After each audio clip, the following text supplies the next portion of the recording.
मुख्यमंत्री देवेंद्र फडणवीसांनी पुन्हा एकदा कृषी मंत्री माणिकराव कोकाटे यांना तंबी दिली आहे। भिकारी शेतकरी नाही तर शासन आहे असं विधान कृषी मंत्र्यांनी केलं। शेतकऱ्यांकडून 1 रुपया शासन घेतं, 1 रुपया आम्ही देत नाही असं कोकाटे यांनी म्हटलं। स्पष्टीकरण देताना माणिकराव कोकाटे यांची गल्लत झाली। मंत्र्यांनी असं वक्तव्य करणं चुकीचं आहे असं मुख्यमंत्री देवेंद्र फडणवीसांनी म्हटलेलं आहे।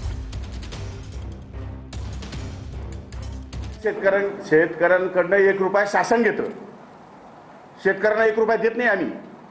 शेतकऱ्यांकडनं 1 रुपया शासन, म्हणजे भिकारी कोणी शासन आहे, शेतकरी नाही। पण त्याचा नेहमी अर्थ उलटा केलेला आहे। त्यामुळे 1 रुपया ही किंमत फार थोडी आहे आणि 1 रुपयाच्या विम्याच्यामुळे महाराष्ट्रामध्ये 5-5.5 लाख बोगस अर्ज या ठिकाणी सापडले। माझ्याच काळामध्ये सापडले। मी ते बोगस अर्ज तात्काळ रद्द केले आणि नव्याने घोषणा केल्या। माझ्या आतापर्यंतच्या कमीत कमी 52 GR निघालेत, इतक्या घोषणा केल्यात मी नवीन।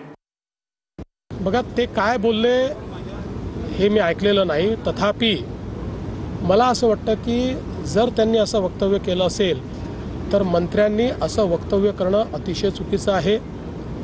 पीक विम्याच्या संदर्भात आपण जाणीवपूर्वक निर्णय घेतला आणि त्याची पद्धती बदलली, कारण आपल्या लक्षात आलं की पीक विम्यामध्ये काही वर्षांमध्ये जरी शेतकऱ्यांना फायदा झाला तरी बहुतांश वर्षांमध्ये त्याचा अधिक फायदा हा कंपन्या घेत आहेत आणि म्हणून त्याची पद्धती बदलली।